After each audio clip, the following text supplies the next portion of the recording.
Welcome to the Michigan Man Podcast on Wolverine Sports Radio, a member of the V Sporto Network, and in partnership with SB Nation's Maize and Brew, for Wolverine fans from coast to coast.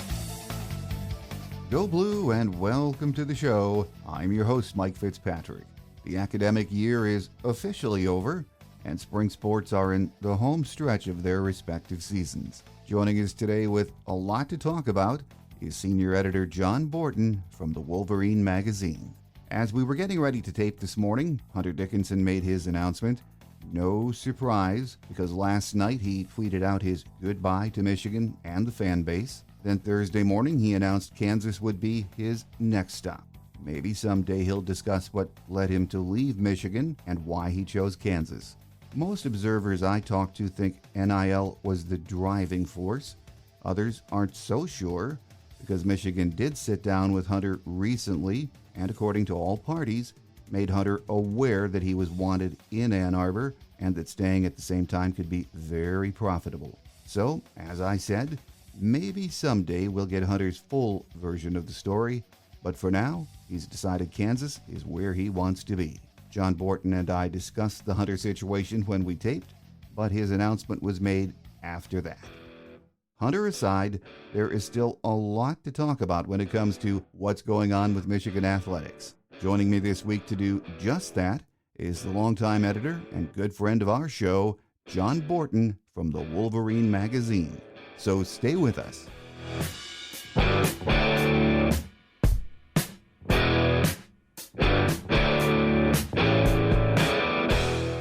Joining us on our Game Day segment this week is senior editor John Borton from the Wolverine Magazine. John, great to have you back as always. Excellent to be with you, Mike. Enjoy kicking it around with regard to Michigan athletics, and I know people get excited about what's to come and also what's been going on. Well, in football, in many ways, is still a hot topic on the Michigan athletics scene. A lot of that because of the NFL draft last week. It was another sign of just how healthy this program is right now, isn't it, John? Oh, there's no question. Michigan leading the Big Ten in getting guys drafted, and really just an excellent showing from them start to finish. You look at, and it's always fun. You look at where guys went, and just a new beginning for them.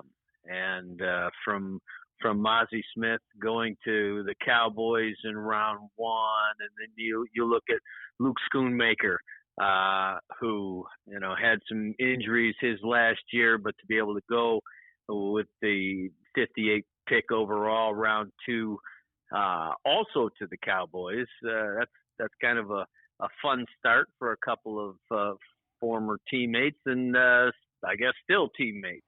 And then from DJ Turner to Jake Moody, a kicker being taken in the third round, and certainly Mike Morris, he really came on and rose up fifth round to the Seahawks, and right on down the line, a lot of guys people pay attention late, and you see Ronnie Bell get taken in the seventh round by San Francisco, going out there to join Jake Moody. It's very fun to watch, and it is very much a measure of the success that Michigan has gained these last couple of years under Jim Harbaugh.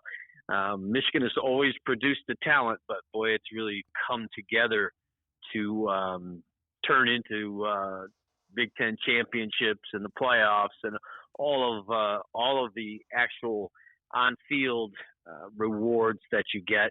And this is the icing on the cake for these guys to be able to come and do what they have done in the draft. Well, John, it was also a history-making draft for Michigan, with both kickers being drafted, which I think was only the second time in the last 40 years that's happened. So that's very impressive, and it also clues you in as to how good our kicking game's been the last 5 years. Oh, there's no doubt about it. I'm working on the football preview edition of our magazine coming up, and you get to the special teams section, and it's like, wow, this is all new, because you saying goodbye to Jake Moody and Brad Robbins, who went sixth round to the Bengals, and it's like that you didn't even think about that. You're going to plug those two guys in, and just know that you're going to get results. And that was a couple of record-setting special teams guys, and now you're turning that page. So absolutely, it's been a combination that I think Michigan fans, just as you go into the season, it's like, okay, well, check that box. That's all. That's good. That's all taken care of. John, were there any surprises to you as far as, what rounds some of these guys were or weren't picked? Well, I would say, I guess I'm a little surprised that Ryan Hayes dropped as far as round 7 going to the Dolphins. I might have seen him as a little bit higher pick. Frankly, commentators and those looking in were surprised that Jake Moody went as high as the 3rd round, despite everything that he's accomplished and all of that. Kickers don't tend to be a super high priority for drafting, because teams figure, okay, well, I can sign this guy either as a free agent or scoop him up late rounds, that sort of thing.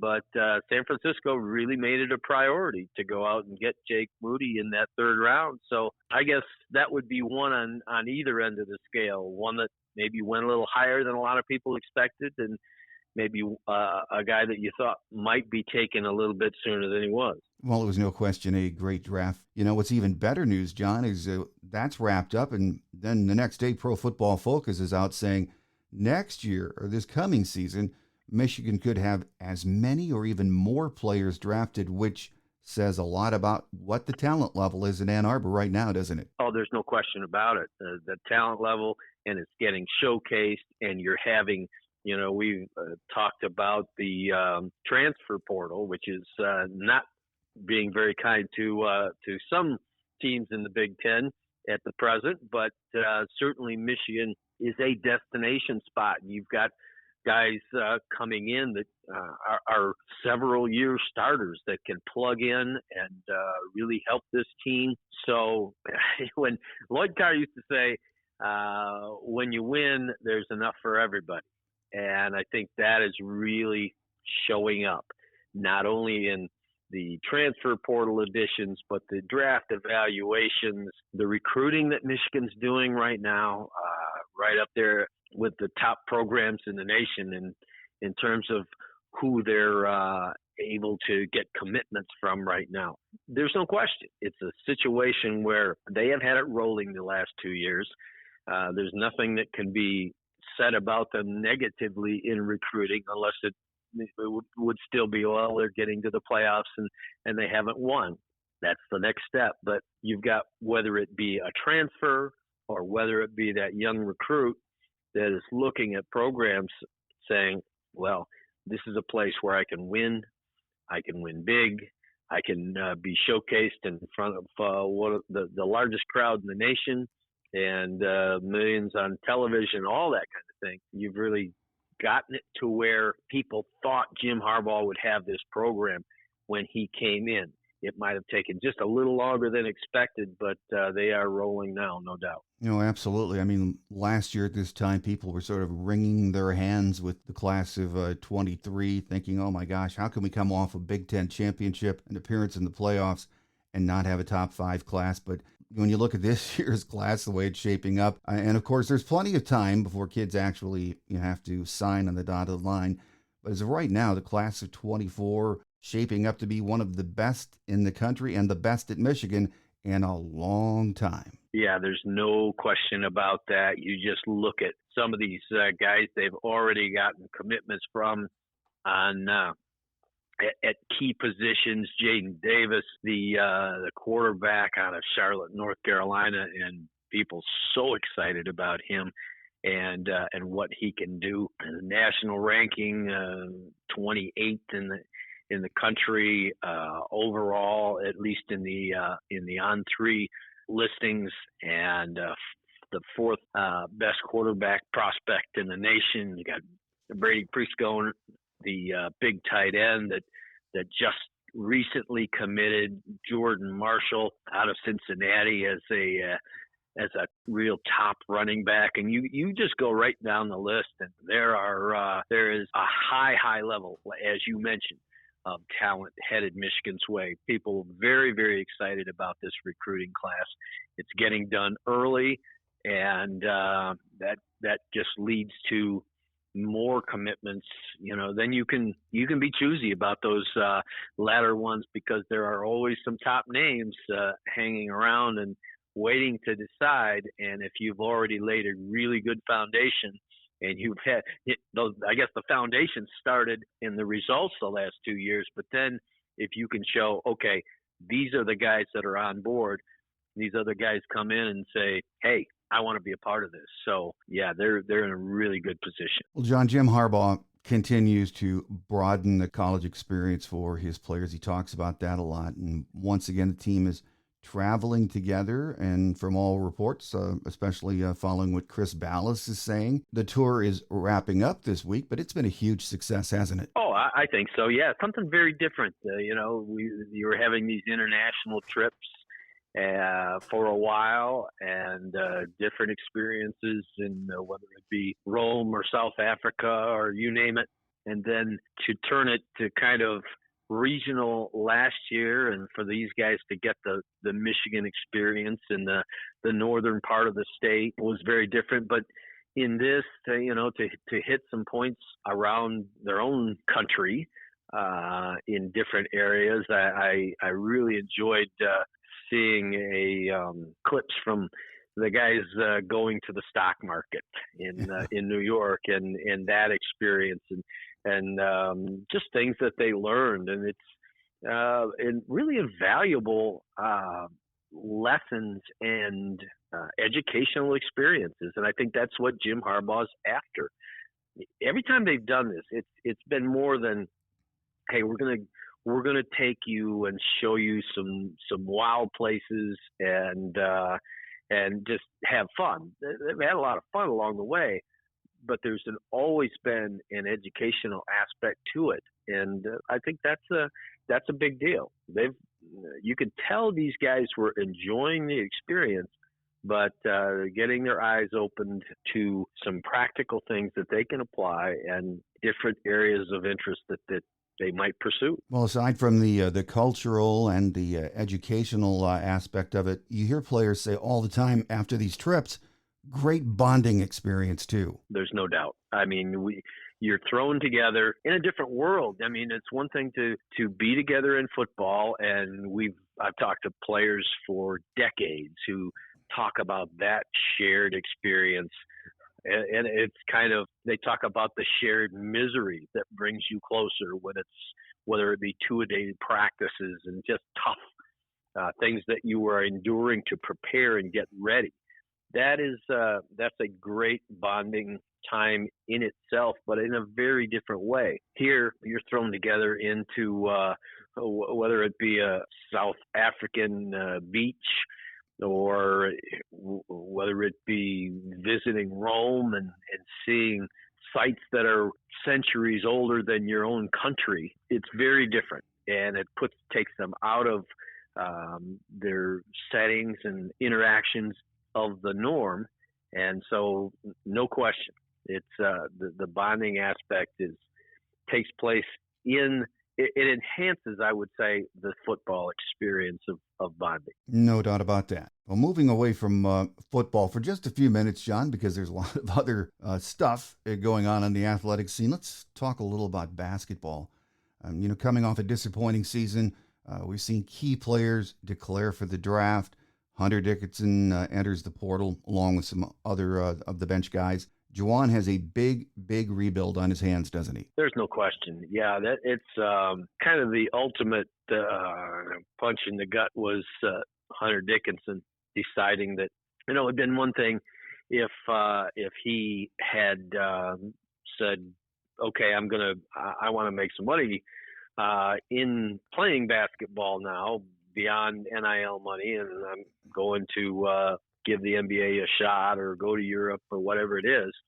But to opt for the transfer portal, that that was a big kind of an eye opener, and a little tough if you're a Michigan fan and you're thinking, no, you wanna be here and you want to win here, and we haven't had a final decision there, but I think you're looking at a situation where Hunter Dickinson more than likely is going to be at one of these schools that you're watching on TV as opposed to in the Chrysler Center. Obviously, you get a guy like Kobe Buffkin that comes along and just really starts to put himself in position to be a leader and to be a top guy on this team, and he's gone. There's a tremendous churn on rosters these days, and you can start to understand why a guy like John Beilein with 40 years in the business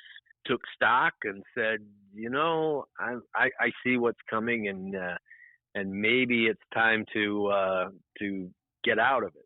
Juwan Howard, I think, is much more, maybe more equipped to deal with it because having been in the NBA and understanding there's a natural roster churn, that he's more capable of dealing with that or attuned to it, I guess. But there's no doubt. You got to hit the portal. You've got to build with veterans, all the while building in the younger players that you hope will stick around, but there's no guarantee of that if they reach a certain level of success early on. No, I think we all have to agree this is, it's the current state of college basketball. It's changed dramatically in the last few years. The portal, one and done players. And, it's hard for a lot of we older fans to embrace some of these changes. This is the new normal for all of college sports, it seems, but it really impacts smaller rosters and programs like basketball more significantly, doesn't it, John? Oh, absolutely. Absolutely. Just as getting that one or two players in recruiting, you always thought, well, now you can change a basketball team around in a big hurry by an injection of a more limited number of talent than you would have in football. You want a really good overall big recruiting class, but you can flip it several notches up with a couple of key players in basketball. But by the same token, you get hit like the Wolverines have this particular offseason. Hunter Dickinson, Kobe Buffkin, Jett Howard, guys that, a different era might have stuck around longer or just been people that you could count on over the long haul. And now you're scrambling to plug in guys. So whereas, like I say, the fix is quicker in this sport, when you lose sort of the offense that you had, and the key performers that could have come back for another year, that's tough because you're really starting over again as far as guys that could be your top scorers. Oh, absolutely. And as you mentioned, if there's anyone equipped to deal with this, it's a coach like Juwan Howard, who's coming from the NBA and knows what he has to do to mesh this thing back together. So we'll watch how it develops before next season gets underway. Moving over to hockey for just a minute, John. Brendan Naurato had the interim tag move during the postseason, which was great to see, and was named head coach officially. And despite losing in the Frozen Four, this is a team that really did, in so many ways, exceed expectations because, yes, they were talented, but they were very young. But the future of Michigan hockey is incredibly bright, isn't it? There's no doubt about it. And it's such a sport that you can get that bounce or that break or just the where the puck hits on the which side of the post, all of that. And yeah, there was some disappointment that you couldn't overcome Quinnipiac in the semifinals of the Frozen Four. But as you mentioned, a lot of excitement out of this team all year long to win the Big Ten tournament, to advance in the NCAAs, and the talent, no doubt about it. I think what I hear from fans is sort of the frustrating side is Michigan has been so loaded with talent in hockey for some time now, and you've had that national title drought. They're knocking down the door, and they want to get over the top.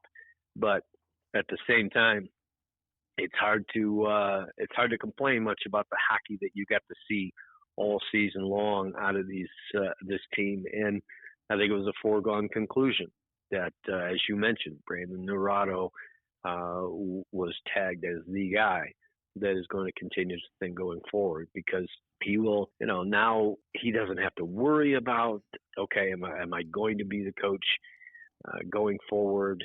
Doesn't have to worry about this is my first time through as the head coach here, getting used to a lot of things. I think, this is a team that will be able to hit the ground or hit the ice going full blast next year.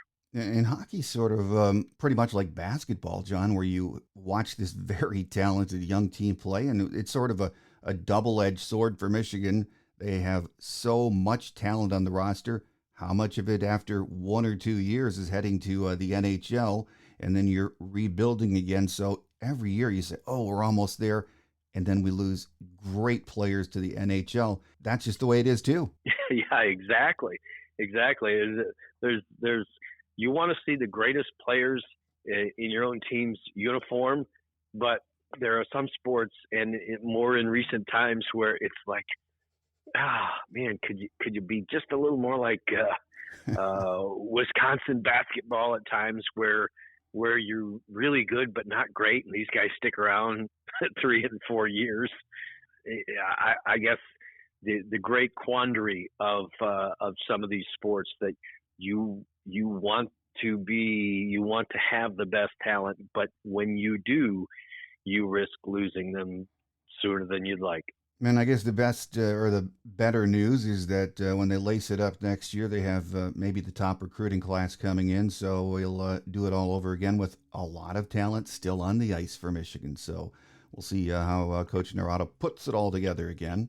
Let's talk about Coach Kim Barnes of Rico for a minute too, John. I a lot of times I think we gloss over her, and she deserves so much credit when you look at what she's done in her tenure at Michigan. Another great season, somewhat unexpected, but man, has she built that program on a solid foundation or what? There's no doubt. They are in the greatest run, really, in the history of Michigan women's basketball, which didn't have a long and glorious footing in the early years. Women's basketball in Michigan was a struggle for a long time. Mm-hmm. And I think that it is a mark of Kim Barnes of Rico's success that we kind of are sitting here saying, yeah, another really, really good, really solid season, as opposed to leading off with, wow, it's an amazing breakthrough year for Michigan women's basketball.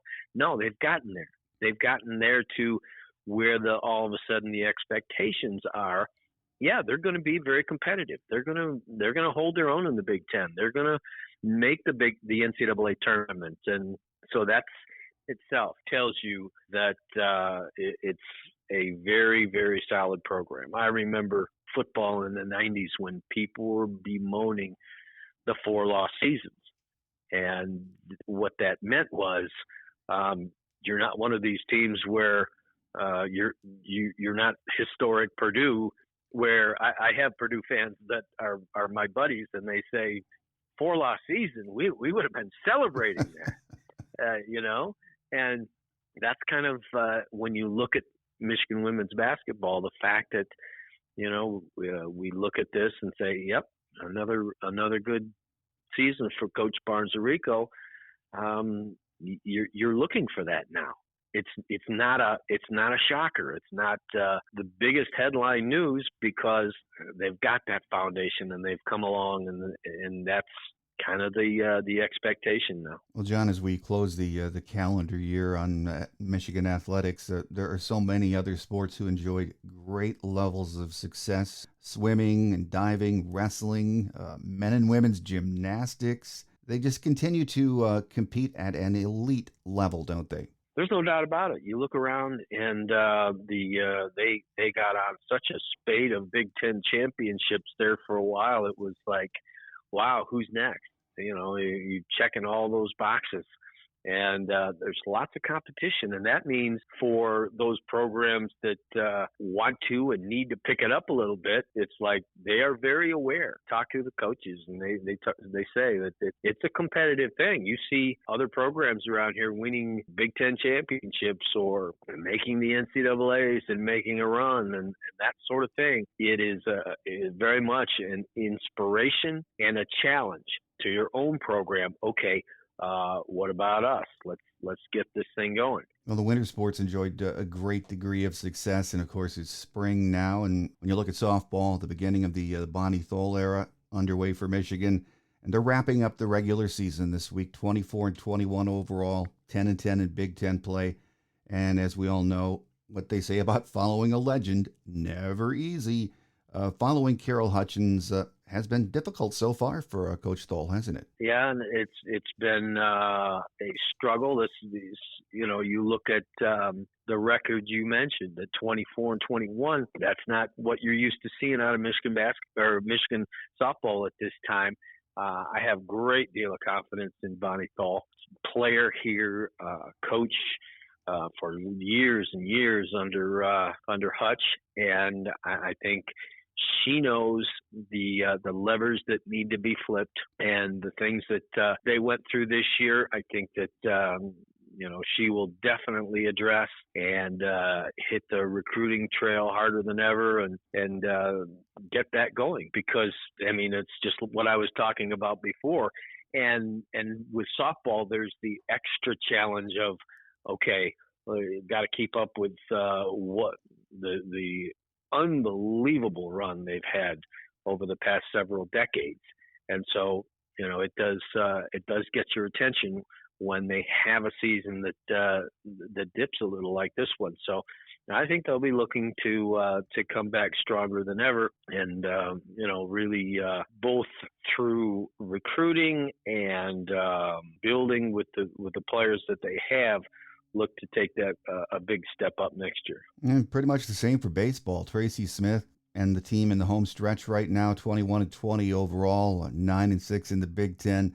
Just like softball, it's a coaching transition year, and Eric Bakich is a tough act to follow. Oh, no doubt. There were people that were very much thinking when Coach Bakich took things so far into the NCAA, said, man, this has got to be a kind of a yearly tradition here, and he's got to be around for a long time. But those are things like player movement that you do not control, and he took advantage of an opportunity, and now I know Ward Manuel always goes out and gets the best people that he sees for those situations, and Tracy Smith, it's going to be the same sort of thing. Okay, tear this apart. What did we do that we have liked? What needs to happen yet? So I think he'll be looking for to taking it up a notch again very soon.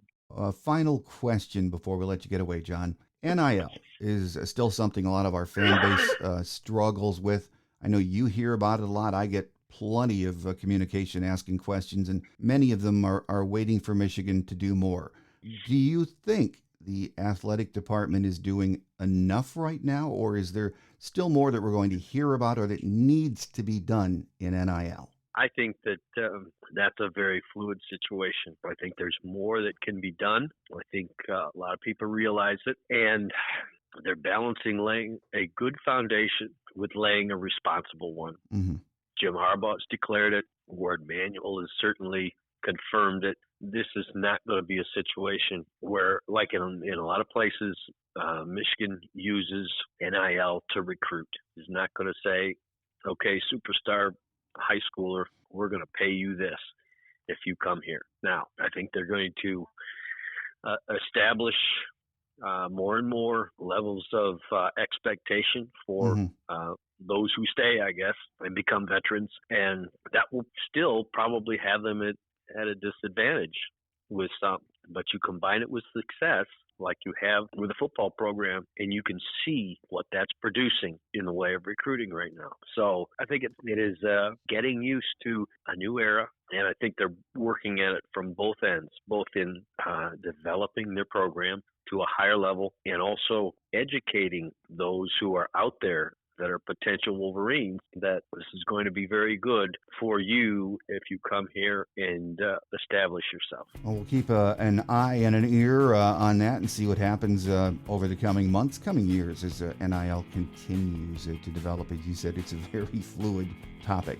With us today has been senior editor John Borton from the Wolverine Magazine, and as you can tell, we covered a lot of ground today. Now we're sort of heading into a lull as far as the Michigan athletics scene is going. Not a lull for you, John, as you're getting the great preseason magazine together. So we all look forward to that in July. And thank you for your time, and look forward to our next visit. I do as well, Mike. Thanks for having me. And absolutely, those football fans that want to look forward to the magazine, we are in full bore getting ready to turn that thing out. And we can't wait to see it.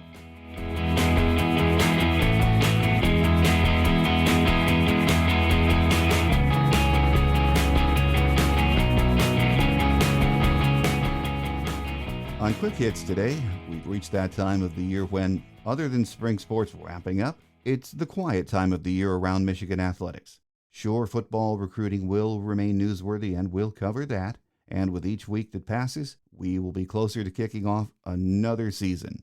But it's time to kick back and enjoy some time with family and friends for a while. That means we're on our summer schedule with 2 shows a month until August, when we go back to weekly programming in preparation for the start of, yes, another football season. So our next show will air on May 18th. So that does it for this week. Make sure you tell your Michigan family and friends about the show and join us then. I'm your host, Mike Fitzpatrick. Have a great week, and hopefully soon, warm weather will decide to visit us here in Michigan and everywhere else you tune into the show. Until we meet again, take care, and as always, go blue. Thanks for joining us today on The Michigan Man, here on Wolverine Sports Radio, a member of the V Sporto Network, and in partnership with SB Nation's Maize and Brew. Our listener lines are open 24/7 for your calls at 313-263-4842. That's 313-263-4842. Or email us at themichiganmanpodcast@yahoo.com. That's themichiganmanpodcast@yahoo.com. The Michigan Man Podcast is produced at the studios of Robin Lynn Productions, Allen Park, Michigan, and is not affiliated with the University of Michigan. Go Blue!